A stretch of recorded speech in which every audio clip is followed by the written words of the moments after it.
हृदय की गहराइयों से बहुत बहुत धन्यवाद सम्माननीय प्रधानमंत्री महोदय। आपके कार्य और आपके विचार हम सभी को सदैव प्रेरणा देते हैं।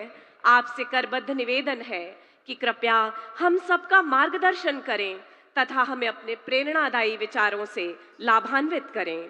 हमारे सम्माननीय प्रधानमंत्री जी श्रीमान नरेंद्र मोदी जी।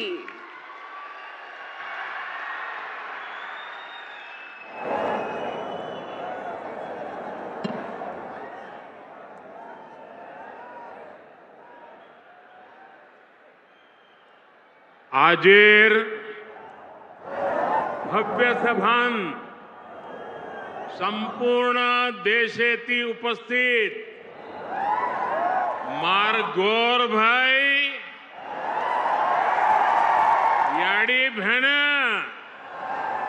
सेन जय सेवालाल जय सेवालाल।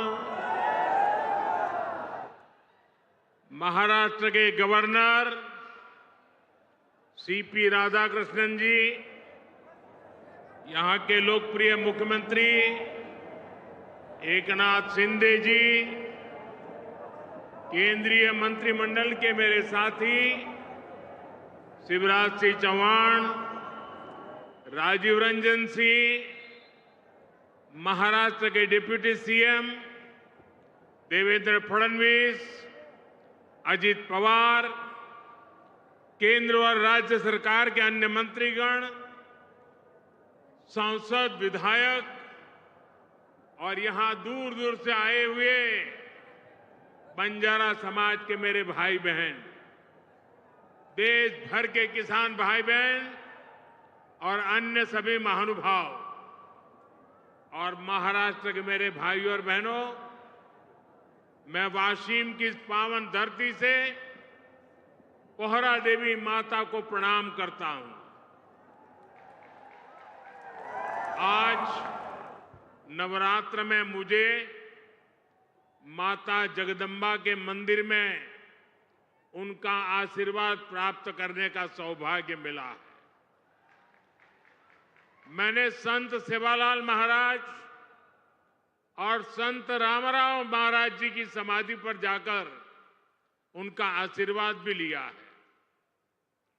मैं इस मंच से इन दोनों अपने महान संतों को शीश झुका करके नमन करता हूं। आज महान योद्धा और गोंडवाना रानी दुर्गावती जी की जन्म जयंती भी है। पिछले वर्ष देश ने उनकी 500वीं जन्म जयंती मनाई थी। मैं रानी दुर्गावती को भी नमन करता हूं। साथियों, आज हरियाणा में मतदान भी हो रहा है। मैं हरियाणा के सभी देशभक्त लोगों से अपील करूंगा कि ज्यादा से ज्यादा संख्या में वोट करें। आपका वोट हरियाणा को विकास की नई ऊंचाई पर ले जाएगा। साथियों, नवरात्रि के इस पवित्र समय में मुझे अभी पीएम किसान सम्मान निधि की 18वीं किस्त जारी करने का अवसर मिला है। देश के 9.5 करोड़ किसानों के खातों में आज 20,000 करोड़ रुपए ट्रांसफर किए गए हैं। महाराष्ट्र की डबल इंजन की सरकार तो यहां के किसानों को डबल फायदा पहुंचा रही है। नमो शेतकारी महासम्मान योजना के तहत महाराष्ट्र के 90 लाख से ज्यादा किसानों को करीब 1900 करोड़ रुपए दिए गए हैं। आज कृषि, पशुपालन और किसान उत्पाद संघ एफपीओ से जुड़े सैकड़ों करोड़ रुपए के प्रोजेक्ट भी जनता को समर्पित किए गए हैं। पोहरा देवी के आशीर्वाद से मुझे अभी लाड़की बहन योजना की लाभार्थियों को मदद देने का भी सौभाग्य मिला है। ये योजना नारी शक्ति का सामर्थ्य बढ़ा रही है। मैं महाराष्ट्र के भाई बहनों को, देश के सभी किसान भाई बहनों को हार्दिक बधाई देता हूं। साथियों, आज यहां आने से पहले मुझे पोहरा देवी में बंजारा विरासत संग्रहालय के लोकार्पण का भी सौभाग्य मिला है। देश की महान बंजारा संस्कृति, इतनी बड़ी विरासत, इतनी प्राचीन परंपरा, ये म्यूजियम देश की नई पीढ़ियों को इनसे परिचित कराएगा। और मैं आप सबसे आग्रह करता हूं, ये जो मंच पर बैठे हैं उनको भी आग्रह करता हूं कि आज जाने से पहले ये बंजारा विरासत संग्रहालय देख करके ही जाना।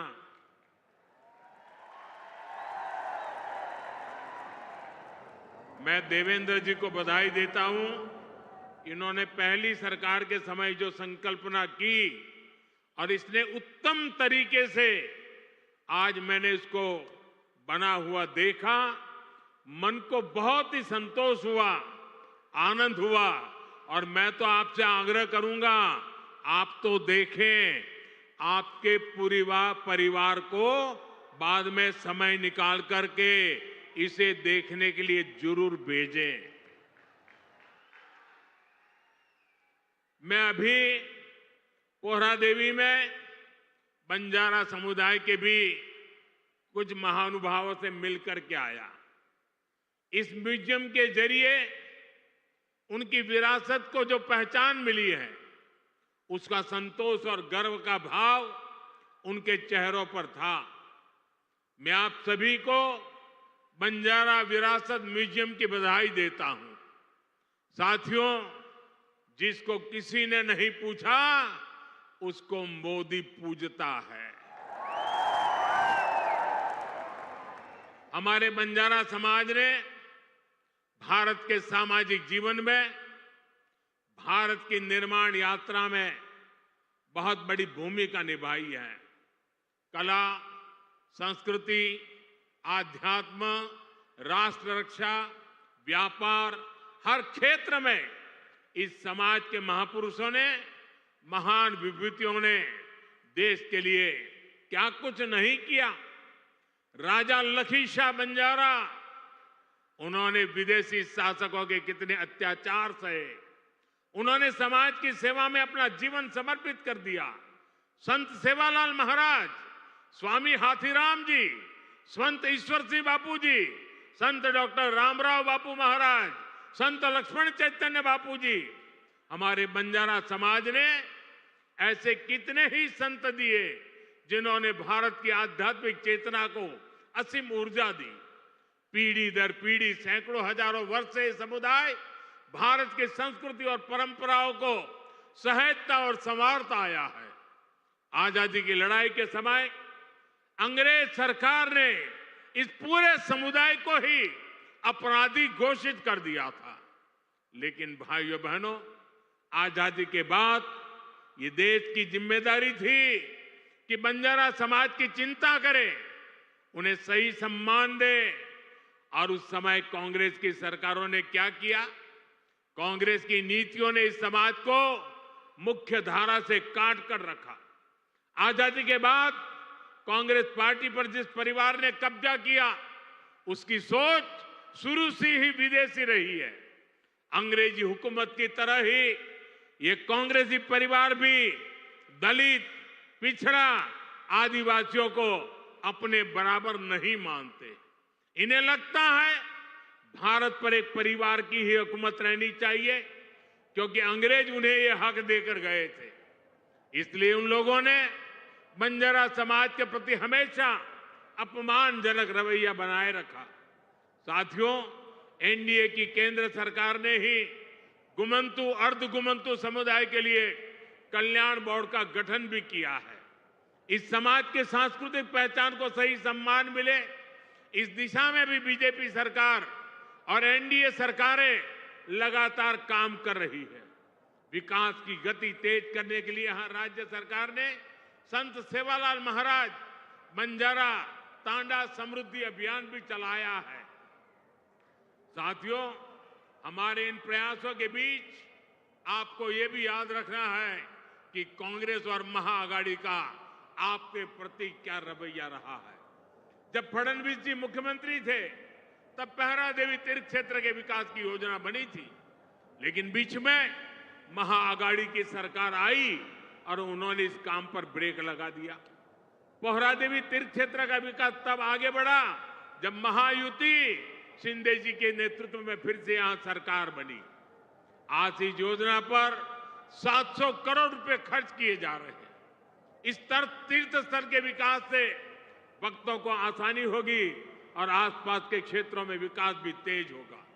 भाइयों और बहनों, बीजेपी अपनी नीतियों से वंचित समाज को आगे बढ़ाना चाहती है, जबकि कांग्रेस सिर्फ लूटना जानती है। कांग्रेस गरीब को गरीब बनाकर रखना चाहती है। कमजोर और गरीब भारत कांग्रेस को उसकी राजनीति को बहुत सूट करता है। इसलिए आप सभी को कांग्रेस से बहुत सावधान रहना है।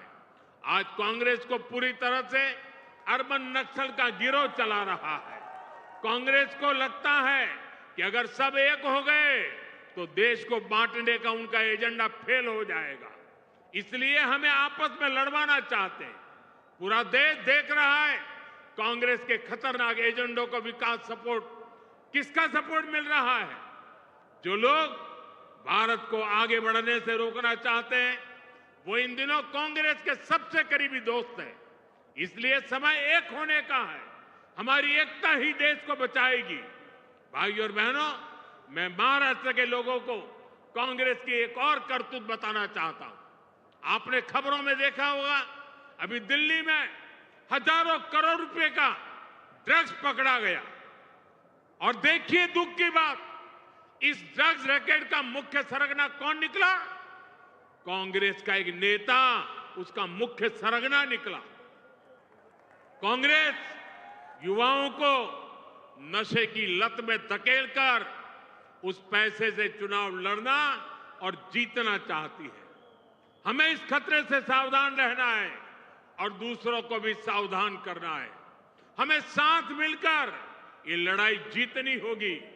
साथियों, आज हमारी सरकार का हर निर्णय, हर नीति विकसित भारत को समर्पित है और विकसित भारत का बहुत बड़ा आधार हमारे किसान हैं। किसानों को सशक्त बनाने की दिशा में आज कई बड़े कदम उठाए गए हैं। आज 9,200 किसान उत्पाद संघ एफपीओ देश को समर्पित किए गए हैं। अभी कृषि के लिए कई इंफ्रास्ट्रक्चर प्रोजेक्ट का भी लोकार्पण हुआ है। इनसे कृषि उत्पादों के स्टोरेज, प्रोसेसिंग और प्रबंधन की क्षमता बढ़ेगी। ये सारे प्रयास किसानों की आय बढ़ाने में मदद करेंगे। वैसे यहां महाराष्ट्र में तो किसानों को एनडीए सरकार में डबल फायदा हो रहा है। एकनाथ जी शिंदे की सरकार ने किसानों का बिजली बिल भी जीरो कर दिया है। आमच्या शेतकऱ्यांना विजेचे बिल मिळत आहेत त्यावर शून्य लिहिलेले आहे ना। साथियों, महाराष्ट्र के किसानों ने, विदर्भ के किसानों ने कई दशकों तक बड़े संकटों का सामना किया है। कांग्रेस और उसके साथियों की सरकारों ने किसानों को बदहाल और गरीब बनाने में कोई कोर कसर नहीं छोड़ी थी। यहां जब तक महाआघाड़ी की सरकार थी उसके दो ही एजेंडे थे। पहला, किसानों से जुड़ी परियोजनाओं को ठप करना। दूसरा, इन परियोजनाओं के पैसे में भ्रष्टाचार करना। हम केंद्र से महाराष्ट्र के किसानों के लिए पैसा भेजते थे, लेकिन महाआघाड़ी सरकार उसमें बंदर बांट करके खा जाती थी। कांग्रेस ने हमेशा किसानों का जीवन मुश्किल बनाया है। वो आज भी वही पुराना खेल खेल रही है। इसलिए कांग्रेस को पीएम किसान सम्मान निधि योजना पसंद नहीं आती। कांग्रेस इस योजना का मजाक उड़ाती है, किसानों को मिल रहे पैसों का विरोध करती है, क्योंकि किसानों के खातों में जा रहे पैसों से उनको जो कमाई करनी चाहिए, उनको जो कटकी करनी चाहिए, भ्रष्टाचार करना चाहिए, उसका अवसर नहीं रहा है। आज पड़ोसी राज्य कर्नाटका को देखिए, जैसे महाराष्ट्र में महायुति सरकार किसान सम्मान निधि के साथ अलग से पैसे देती है, ऐसे ही कर्नाटका में बीजेपी सरकार देती थी। यहाँ कर्नाटका के मेरे कई बंजारिया परिवार यहाँ आए हुए हैं, लेकिन जैसे ही कर्नाटका में कांग्रेस की सरकार आई, उन्होंने वो पैसा देना बंद कर दिया। वहां की कई सिंचाई परियोजनाओं से राज्य सरकार ने मुंह फेर लिया। कर्नाटका में कांग्रेस ने बीज की कीमतें भी बढ़ा दी। हर चुनाव से पहले कर्ज माफी का झूठा वादा कांग्रेस का पसंदीदा हथकंडा है। तेलंगाना में ये लोग कर्ज माफी का वादा करके सत्ता में आए, लेकिन सरकार बनने के बाद इतना समय गुजर गया, अब किसान कुछ पूछ रहे हैं कि उनका कर्ज माफ क्यों नहीं हुआ।